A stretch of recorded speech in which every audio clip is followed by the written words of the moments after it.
Round one, fight. According to a UN rapporteur, according to the US State Department, according to Amnesty International, according to Human Rights Watch, according to plenty of journalists, and many others, are believed to have detained maybe 1 million people or more, mainly from the Uyghur Muslim ethnic minority, in re-education camps. 1 million people, Charles. Okay. 1 million. Okay.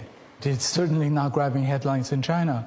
Isn't that because you don't have a free press in China, so you can't have headlines about the Uyghurs? No, it's because there are 55 national minorities in China, and Uyghurs' population is, in total, 9 and 10 million, I believe, in Xinjiang. Yes, 0.7% But the world doesn't work on percentages. If you lock up 1 million people in camps, the world pays attention. 1.4 billion people need to be fed, need to be clothed, That got to need lock to be up 1 million educated. people in Xinjiang. That must concern you to hear that 1 million people of your fellow Chinese countrymen and women have been locked up by your If it's true, government. sure. How do we establish if it's true or not? Why don't you let people in to check and count? Then we'll know for sure. I think people have visited. No, they've been on kind of supervised trips with Chinese monitors to select camps where they haven't been able to see everything. In fact, Reuters went on a trip last year. They were taken around, they were allowed to meet some people, and the people sang, "If you're happy and you know it, clap your hands."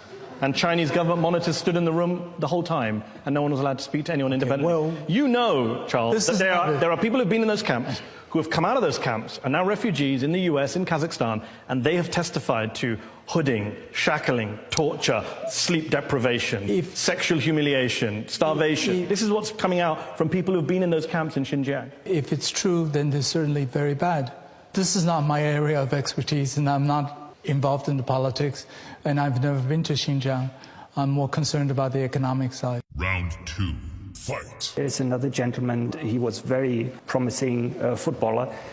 Because he traveled abroad, he was deemed a potential terrorist. He's in a camp. He's not a terrorist. And the last but not least, and it's really important, the peace activist Ilham Tohti, very widely respected individual, he has always advocated that the predominantly Han Chinese should get along with the Uyghurs and vice versa.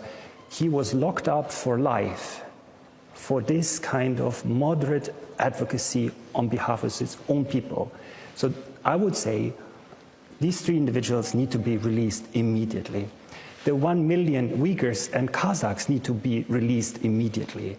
There is no justification to bring so much harm to them and their families. They should be able to live in peace and free from fear. Victor, what's your response to that? And Charles, you wanted to come in. Do you know how many Uyghur fighters are fighting in Definitely not 1 million. Syria? Victor.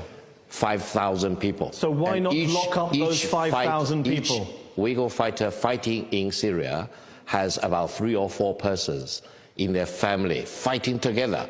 How does 5,000 fighters go over to Syria? Come on, Charles. Every country has had problems with fighters going out to Syria. Okay. France has endured far more terrorist attacks than China has. Wait, and French have not locked up 1 million Muslims in France. 5,000, and how did they get there? There's a support group. Same in France, Charles. And the French have not locked up 1 million people. They have a problem. The French claim they have a problem of radicalization. They've brought in a state of emergency, but they haven't detained 1 million people. But even the French haven't said, you can't name your son Mohammed. You can't have children entering mosques. Government employees can't fast during Ramadan. You can't grow, quote, abnormally long beards. That's what Beijing has banned Uyghur people from doing. That's false. How about children not being allowed to go into mosques?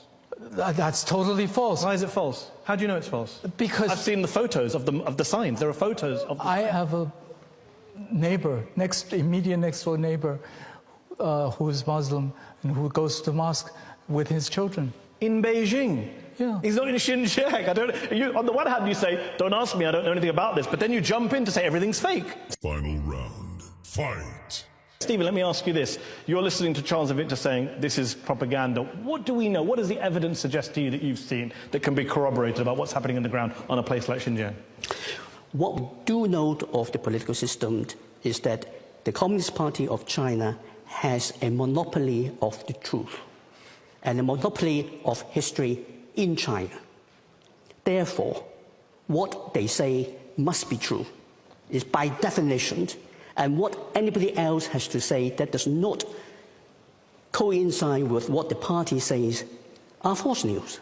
That is what we are dealing with. When we are talking about 1/10 of an identifiable minority in the home country, being identified and put in camps. How would our friends here feel if 1/10 of the native population of Shanghai or Beijing are living in camps? Charles, do you want to answer that? I never thought about that question. Okay, but he's just posed it. I just don't see it. I don't see it happening. I don't see it possible physically. I just don't see it. I don't see it happening. I don't see it possible.